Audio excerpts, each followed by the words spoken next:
오늘 우리에게 주신 하나님의 말씀은 아가서 1장 1절에서 2장 7절까지 우리 한 절씩 교독하겠습니다. 아가서 1장 1절에서 2장 7절까지 말씀입니다. 솔로몬의 가장 아름다운 노래, 나에게 입맞춰 주세요. 숨막힐 듯한 임의 입술로 임의 사랑은 포도주보다 더 달콤합니다. 임에게서 풍기는 향긋한 내음, 사람들은 임을 쏟아지는 향기름이라고 부릅니다. 그러기에 아가씨들이 임을 사랑합니다. 어서요, 임금님, 나를 데려가세요. 임의 침실로. 우리는 임과 더불어 기뻐하고 즐거워하며 포도주보다 더 진한 임의 사랑을 기다립니다. 예루살렘의 아가씨들아, 내가 검어서 예쁘단다. 게달의 장막 같고 솔로몬의 휘장 같다는구나. 내가 검다고, 내가 햇볕에 그을렸다고 나를 깔보지 말아라. 오빠들 성화에 못 이겨서 나의 포도원은 버려둔 채 오빠들의 포도원들을 돌보느라고 이렇게 된 것이다. 사랑하는 그대여, 나에게 말하여 주세요. 임은 어디에서 양떼를 치고 있습니까? 대낮에는 어디에서 양떼를 쉬게 합니까? 양떼를 치는 임의 동무들을 따라다니며 임이 있는 곳을 물으며 헤매란 말입니까? 여인들 가운데서도 빼어나게 아리따운 여인아, 내가 정말 모르겠거든. 양떼의 발자취를 따라가거라. 양치기들이 장막을 친 곳이 나오거든. 그 곁에서 너의 어린 염소떼를 치며 기다려 보아라. 나의 사랑, 그대는 바로의 병거를 끄는 날렘 말과도 같소. 닿은 머리채가 흘러내린 임의 두 볼이 귀엽고 임의 목이 아름답소. 금사슬에 은구슬을 박은 귀고리를 우리가 너에게 만들어 주마. 임금님이 침대에 누우셨을 때에 나의 나도 기름이 향기를 내뿜었어요. 사랑하는 그이는 나에게 가슴에 품은 향주머니라오. 사랑하는 그이는 나에게 엥게디 포도원의 고벨 꽃송이라오. 아름다워라 나의 사랑, 아름다워라 비둘기 같은 그 눈동자. 나의 사랑 멋있어라. 나를 이렇게 황홀하게 하시는 그대, 우리의 침실은 푸른 풀밭이라오. 우리 집 들보는 백향목이요, 우리 집 석가래는 전나무라오. 나는 샤론의 수선화, 골짜기에 핀 나리꽃이라오. 가시덤불 속에 핀 나리꽃, 아가씨들 가운데서도 나의 사랑 그대가 바로 그렇소. 숲속 잡목 사이에 사과나무 한 그루, 남자들 가운데서도 나의 사랑 이미 바로 그렇다오. 그 그늘 아래 앉아서 달콤한 그 열매를 맛보았어요. 임은 나를 이끌고 잔치집으로 갔어요. 임의 사랑이 내 위에 깃발처럼 펄럭이어요. 건포도 과자를 주세요. 힘을 좀 내게요. 사과 좀 주세요. 기운 좀 차리게요. 사랑하다가 나는 그만 병들었다오. 임께서 왼팔로는 나의 머리를 고이시고 오른팔로는 나를 안아주시네. 예루살렘의 아가씨들아, 노루와 들사슴을 두고서 부탁한다. 우리가 마음껏 사랑하기까지는 흔들지도 말고 깨우지도 말아다오. 아멘. 아가서는 잘 아시는 대로 솔로몬 왕과 그의 연인 술라미 여인과의 사랑과 서로의 친밀함을 노래한 말씀이지요. 그런데 말씀을 시작하자마자 1장 2절에 보면 나에게 입맞춰 주세요. 숨막힐 듯한 임의 입술로 임의 사랑은 포도주보다 더 달콤합니다. 진짜 숨 막힐 것 같습니다. 갑자기 얼굴이 화끈거리죠. 아니, 이런 19금의 장면이 왜 하나님의 말씀인 성경으로 주어진 것인지 묻지 않을 수 없는 묘사들로 가득합니다. 이것은 시작에 불과하죠. 아가서는 아주 노골적인 성적인 묘사와 함께 아주 도발적이고 생생한 이미지를 통해서 남녀 사이에 관능적이고 육체적인 친밀함을 서슴없이 표현합니다. 이 묘사된 글자를 액면 그대로 놓고 보면 도대체 이 말씀을 통해 무슨 은혜를 받으라는 거야?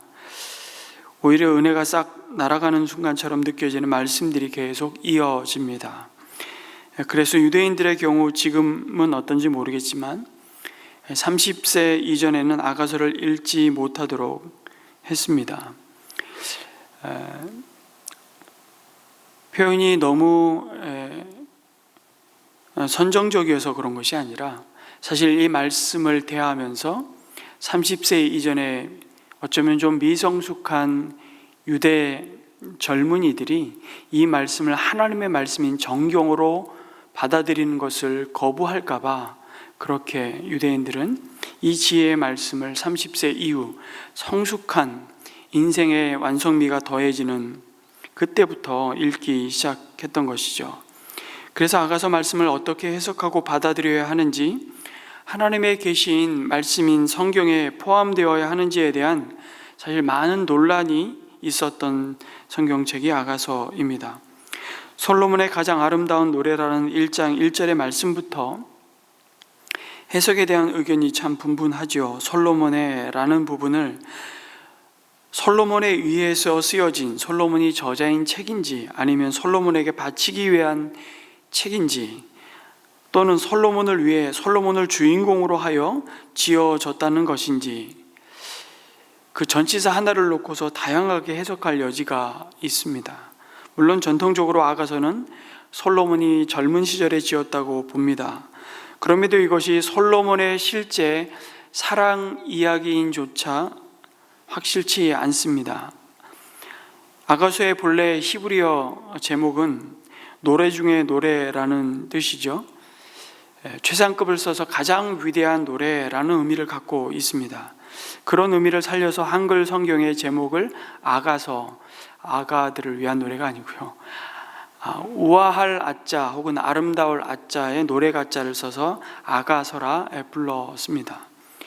아가서를 해석하는 관점에서 크게 몇 가지를 생각해 보면, 초기 유대 학자들은 하나님의 백성인 이스라엘을 향한 하나님의 사랑의 노래로 이해했습니다. 다시 말해 표면적으로 묘사된 이런 사랑의 행위와 친밀한 고백이 담고 있는 의미 뒤에는 사실은 숨겨진 영적 의미가 있다고 본 것이죠. 이것을 우리는 풍유적 해석, 알레고리적 해석이라고 말합니다. 그래서 유대인들은 전통적으로 이 아가서를 언제 읽었냐면 6월절에 읽었습니다. 왜 그런지 이해되시죠?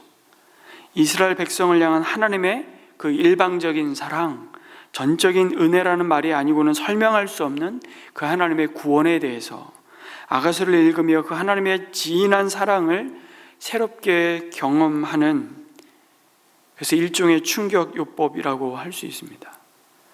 그 전통을 이어받아서 초기 기독교 신학자들 역시 솔로몬과 술람미 여인과의 관계를 그리스도와 교회의 관계로 상징하고 이해했습니다.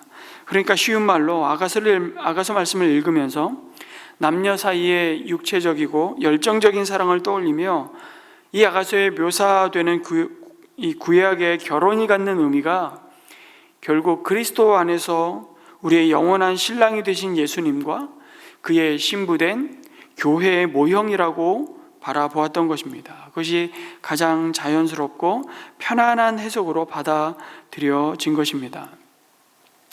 그런가 하면 최근에 많은 학자들은 이 아가서를 남녀 간의 자연스러운 사랑의 이야기로 봅니다. 그리고 문자적으로 해석하여서 하나님이 만드신 결혼을 통한 부부의 친밀함과 하나님이 선물로 주신 그 성의 아름다움을 노래한 말씀으로 봅니다. 풍유적으로 알레고리적으로 해석하게 되면 모든 단어 하나하나를 다 우리는 무엇을 상징하고 있는지를 해석해내야 되기 때문에 아주 곤란한 말씀이 되는 것이죠. 그래서 사랑의 하나님, 사실 하나님 자신이 삼위 하나님을 통해서 드러내신 참된 연합과 참된 사랑과 가장 완전한 친밀함을 삼위 하나님이 갖고 계시지 않습니까? 영원부터 영원까지. 그리고 우리가 하나님의 형상을 따라 지음받은 존귀한 존재임을 생각할 때 우리가 회복해야 할 관계를 깊이 사실 돌아보게 하시는 말씀입니다. 우선적으로 죄로 갈라졌던 하나님과의 관계를 예수 그리스도 안에서 신랑과 신부의 관계로 회복해 하시는 구속의 시각으로 바라보는 겁니다. 그리고 더 나아가 남편과 아내 사이에 그 누구도 끼어들 수 없는, 아니 끼어들어서는 안 되는 한 몸으로서 부르신 부부의 삶을 바라보게 하시는 겁니다. 그 부부의 삶을, 그 부부를 통해서 이루신 가정을 하나님이 흠도 티도 없는 영광스러운 교회로 세워가시는 그 하나님의 놀라운 계획과 뜻을 묵상하는 말씀이죠. 그래서 하나님이 짝지어진 그 부부의 연합을 사도 바울은 이렇게 한마디로 탄성을 내지르며 고백합니다. 이 비밀이 크도다. 얼마나 신비로운 연합이고 둘이었으나 한 몸이 되었다는 하나님이 성부, 성자, 성령 하나님의 그 온전한 사랑으로 연합하신 그 사랑을 부부의 삶을 통해서 맛보게 누리게 하시는 것이죠. 아가서 말씀을 우리에게 주신 목적은 한마디로 그래서 사랑이 무엇이냐고 물으신다면 뭐라고 대답할까요? 그 답을 하나님의 백성에게 주고 계시다고 말할 수 있는 겁니다. 아가서를 통해서 사랑이 무엇이냐고 물으신다면 아가서를 읽어보십시오. 이렇게 되는 거죠. 하나님은 자신의 백성인 이스라엘 향해 사실 신명기 6장 5절의 말씀에서 너희는 마음을 다하고 성품을 다하고 힘을 다하여 내 하나님 여호와를 사랑하라고 가르쳐 주셨습니다.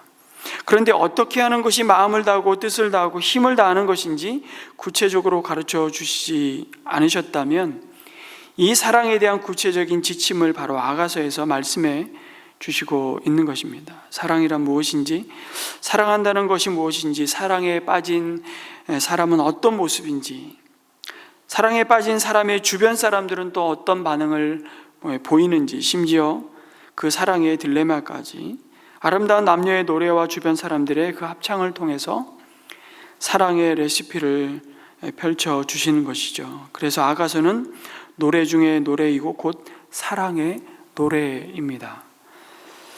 차일스라는 성경학자가 있습니다. 우리 신학을 하게 되면 꼭 이분의 구약 성경 개론, 이 엄청난 두꺼운 책을 반드시 읽게 되어 있거든요. 이분이 아가서를 이렇게 말했습니다. 아가서는 결혼이라는 제도 안에서 한 남자와 한 여자 사이에 이루어지는 그 사랑의 즐겁고 신비로운 성격에 대한 지혜의 말씀, 그 지혜를 반성적으로 성찰하게 하시는 말씀이다. 이렇게 기록을 했습니다.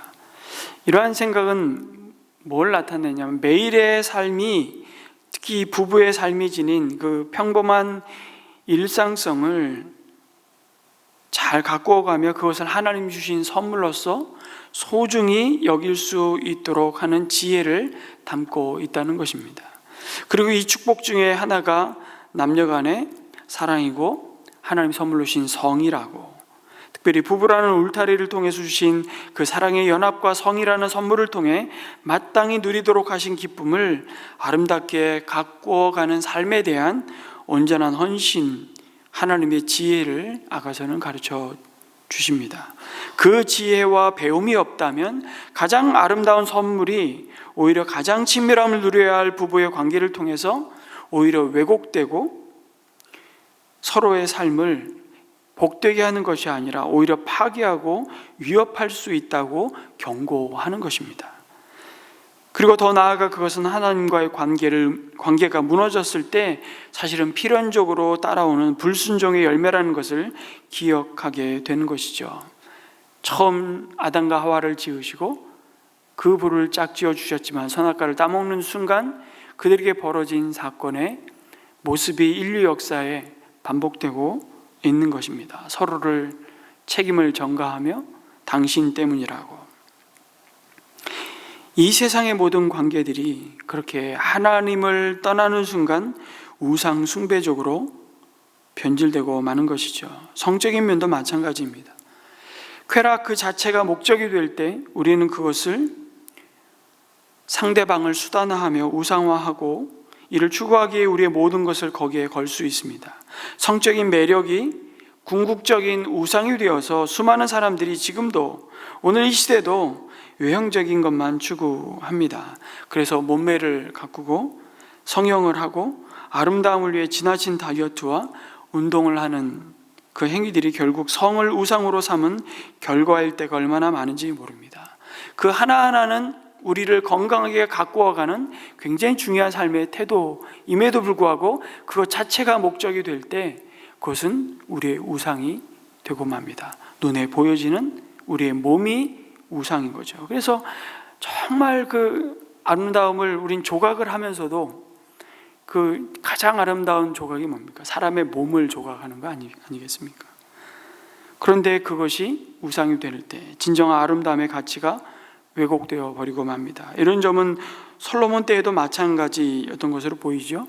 술람미 여인에 대해 예루살렘의 아가씨들이 하는 말을 전하고 있습니다. 5절에 보니까 내가 검다고 햇볕에 그을렸다고 나를 깔보지 말아라. 오빠들 성화에 못 이겨서 나의 포도원은 버려둔 채 오빠들의 포도원들을 돌보느라고 이렇게 된 것이라고 노래하고 있습니다.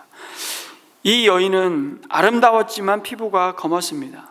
오빠들이 자신을 과수원지기로 삼는 바람에 자신의 포도원, 여기 포도원은 또 상징일 수 있습니다. 바로 자기 자신을 돌보지 못했던 것입니다. 그래서 예루살렘의 아가씨들, 한마디로 차도녀지요. 도시에 세련되고 온갖 피부관리와 고급 화장품으로 가꾸어진 도시 여자들이 자신을 쳐다보고 술람미 여인을 쳐다보며 수군수군 될 것을 예상하고 자신의 처지를 지금 말하고 있는 겁니다. 자신의 검게 그을린 외모가 무시당하는 상황에 대해서 임을 향한 사랑을 고백해도 안 받아줄 것 같은 두려움을 은근히 내비치고 있는지도 모르겠습니다. 이 여인은 임을 사랑할수록 사실은 사랑받을 자격이 없는 것 같은 자기 자신 때문에 속상하다는 표현을 하는 것 같습니다. 이 여인이라고 남들처럼 하얀 피부에 화장을 하고 가꾸고 싶은 여인으로서의 외모적 아름다움에 대한 갈망이 왜 없었겠습니까? 그런데 사랑하는 연인의 외모나 신분은 사실은 자신의 모습과 자신의 신분과 차이가 너무나 큰 것이죠. 4절과 12절에 보면 그 연인이 바로 임금이라는 사실을 밝힙니다. 그래도 사랑은 죄가 아닙니다. 여러분, 우리가 주님을 사랑하는 것이 이와 같지 않습니까? 사랑받을 자격도 사랑할 자격도 없었습니다. 그러나 사랑은 그 자격을 따지지 않지요. 그리고 조건과 자격을 따지지 않고 있는 모습 그대로를 사랑하고 받아주는 자는 이 여인이 아니라 사실은 바로 왕이라는 사실이 진정한 사랑의 모습이 무엇인지를 드러내 보여줍니다. 나의 사랑은 이미 나를 검어서 예쁘단다 이렇게 노래합니다. 남들은 그 검은 피부를 조롱하지만 나의 임은 나를 검어서 예쁘단다고 말한다. 한마디로 눈먼 사랑이죠. 나의 사랑하는 연인이 나를 예쁘다고 하는데 누가 뭐라 그런들 무슨 상관이 나는 겁니다. 여인을 당당하게 하는 힘은 오직 한 사람의 전적인 사랑에 달려 있는 것이죠. 여러분, 우리를 향한 하나님의 사랑이 그렇습니다. 우리를 향한 주님의 사랑을 확증하셨던 때가 언제입니까?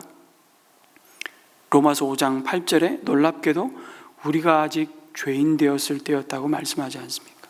아니, 더 나아가 우리가 하나님과 원수 되었을 때에 하나님은 우리를 향해 달려오셨습니다. 우리를 먼저 찾아오셨죠. 그리고 당신의 십자가의 사랑으로 우리를 온전히 덮으셨습니다. 그리고 이제 우리는 오직 예수 그리스도 안에서만 우리의 진정한 존재의 가치를 찾게 됩니다. 다른 누군가와 비교하며 열등하거나 우월감에 빠져 낙심하거나 교만해지지 않을 수 있는 이유가 바로 아무 사랑받을 만한 자격이 없는 나를 내 모습 그대로 용납하시고 존귀한 자로 받으셨기 때문입니다. 이어지는 14절에 그 여인을 향해 왕은 아름다워라, 나의 사랑 아름다워라, 비둘기 같은 그 눈동자라고 노래합니다. 2장 2절에서는 샤론은 평야로 엄청난 들꽃들이 피어있는 그 샤론 평화에 이 여인은 자기 자신을 향해 나는 널리고 널린 수선화 같고 골짜기에 흔한 나리꽃이라고 자기를 표현하고 있는데, 나를 이문 가시덤불 속에 핀 나리꽃이라고 노래한다고. 나에게는 이 세상의 그 어느 꽃과 비교할 수 없는 아주 특별하고 가장 소중한 꽃이라고 표현합니다. 사랑의 눈이 멀어서 콩깍지가 끼면 수백 명의 사람 중에서도 내 여인의 모습만이 빛이 나지 않습니까? 안 그러시군요. 근데 왜 그렇습니까? 시선이 거기에만 가 있고 모든 주변은 페이드 아웃 되는 겁니다. 그러니까 여러분, 흐릿하게 보이는 거죠, 주변은. 그리고 내 여인만 광채가 나는 겁니다. 하나님이 우리를 향한 사랑이 그렇습니다.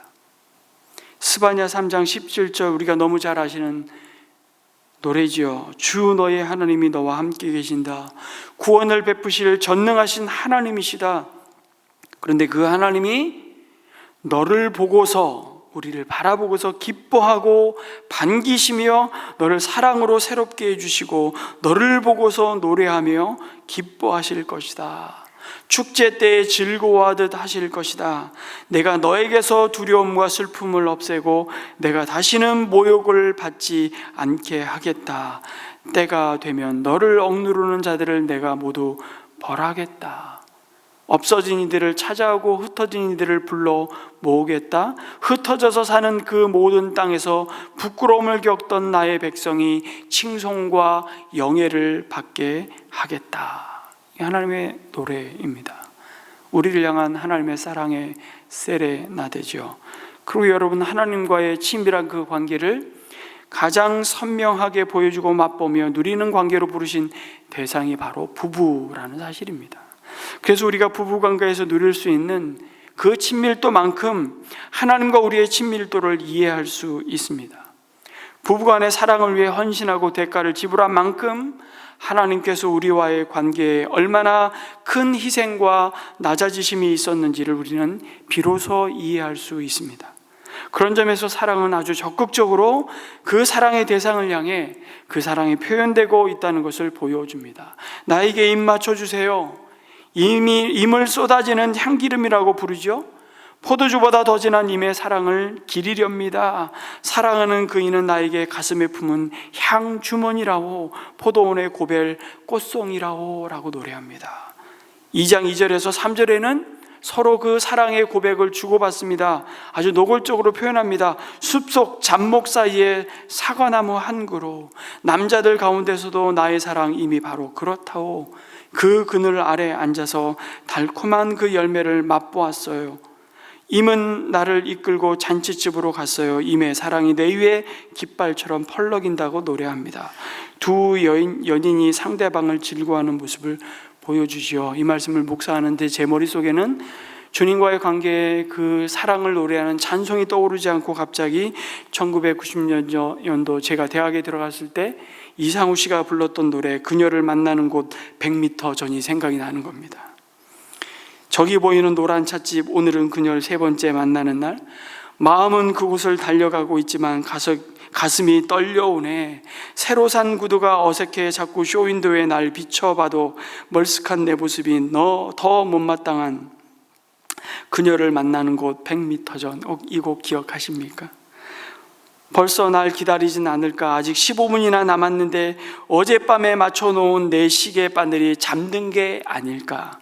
살살 넘겨 빗은 머리가 바람에 날려 흩어지진 않을까. 오늘따라 이 길이 더 멀어 보이네. 그녀를 만나는 곳 100m 전. 그러면서 후렴이 이렇게 됩니다. 장미꽃 한 송이를 안겨줄까. 무슨 말을 어떻게 할까. 머릿속에 가득한 그녀 모습이 조금씩 내게 다가오는 것 같아. 그 다음 표현이 하늘의 구름이 솜사탕이 아닐까, 어디 한번 뛰어 올라 볼까, 오늘은 그녀에게 고백을 해야지, 용기를 내야지. 여러분, 너무 감상적인가요? 너무 느끼하신가요? 하지만 사랑하는 사람을 즐거워하는 자들에게는 전혀 감상적인 이야기로 들리지 않을 것입니다. 아내가 머리를 롤러를 잔뜩 말고 있을 때도, 남편의 머리숱이 점점 줄어들 때도, 신선한 맛이 조금씩 사라질 때도 말이죠, 결혼 전에 왜 이 사람과 사랑에 빠졌는지를 여러분 다시 생각해 보셔야 됩니다.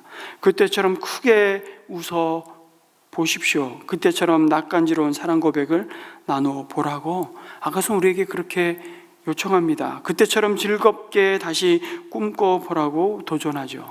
아가서의 말씀을요 통해서 이런 부부의 관계 안에서만 누릴 수 있고 마땅히 누려야만 하는 즐거움과 기쁨과 참된 만족을 회복하는 수고가 어떤 사람에게는 참 그리 어렵지 않을 수 있습니다. 그러나 반면에 계속해서 상대방에게 질린 부부들에게는 아주 대단한 용기와 도약이 필요할지 모르겠습니다. 하지만 처음 사랑 때 그랬듯이 이전에 즐거웠던 경험이 있는 사람이라면 얼마든지 그 즐거움을 회복할 수 있다고 아가서는 말씀합니다. 그게 언제였는지 기억이 가물가물하다 해도 부부관계에 지각 변동이 일어날 만한 엄청난 사건이 있었다 해도 말이죠, 평생 사랑하겠다고 스스로 다짐한 이 사람의 어떤 부분을 사랑하는지를 재발견하는 것은 순전히 당신의 몫입니다. 사랑하기로 선택하는 사랑은 사랑이라는 감정을 느끼는 그 사랑만큼이나 강력하다고 아가서는 말씀합니다. 그 사랑은 눈을 크게 뜨게 하죠. 사랑의 대상을 바라보기 때문입니다. 우리의 부부관계를 여러분, 세월이 흘러가는 대로 그냥 놔두면 우리는 늘 서로 비난하게 될 것입니다. 아내는 남편의 신경을 건드리고요, 남편은 아내를 약오르게 만들 것입니다. 하지만 별것 아닌 문제로 말다툼이나 하기에는 여러분, 우리 인생이 너무 짧습니다. 시간은 덧없이 흘러가죠. 그러니 우리를 먼저 사랑하기로 작정하시고 사랑을 부어주신 주님께서 다시 한번 당신의 배우자에게 기쁨을 찾으라고 말씀합니다. 그 배우자를 즐거워하라고 도전합니다. 아내의 손을 잡고 친구가 되어주라고, 남편을 대화의 상대로 삼으라고 말씀하죠. 아내의 어떤 점 때문에 사랑에 빠졌는지 다시 한번 생각해 보라고, 다시금 배우자에게서 기쁨을 찾는 법을 배우고 있는 모습 그대로 그 상대방을 즐거워하는 선택, 그 선택을 결단하시고 헌신의 자리로 나아가는 은혜가 아가서를 묵상하면서 우리 가운데 회복되기를 주님의 이름으로 축복합니다. 이 시간, 이 아침 우리 한번 아가서를 묵상을 시작하면서 이렇게 기도했으면 좋겠습니다. 우리 부부의 관계 속에 하나님이 담아두신 진짜 가장 아름다운 선물, 그 선물을 우리가 오늘도 누리고 있지 못하다면 내가 지금 마땅히 선택해야 할 것을 선택하지 않는 연약함을 주님 앞에 고백하고 그 관계들을 위해서 용기를 내어 표현해보고 고백해보는 우리의 부부의 삶이 되기를 위해서 기도했으면 좋겠고요. 오늘은 수요일마다 나라와 민족을 위해 기도하는데 6월 3일 치러지는 21대 대통령 선거를 위해서 우리 지금부터 계속 기도했으면 좋겠습니다. 후보로 나서는 이들이 서로를 헐뜯는 네거티브 선거전이 아니라 정말 국가의 미래를 위한 올바른 정책에 건강한 경연이 될 수 있게 해달라고 기도해 주시고, 국민들이 분별력을 갖추고 선거의 흐름을 파악하고 후보들의 진정성과 바람직한 정책과 시행을 위한 준비를 볼 수 있는 안목을 주시도록 이 나라 민족을 위해서 기도하시고 개인 기도를 이어가겠습니다. 기도합니다.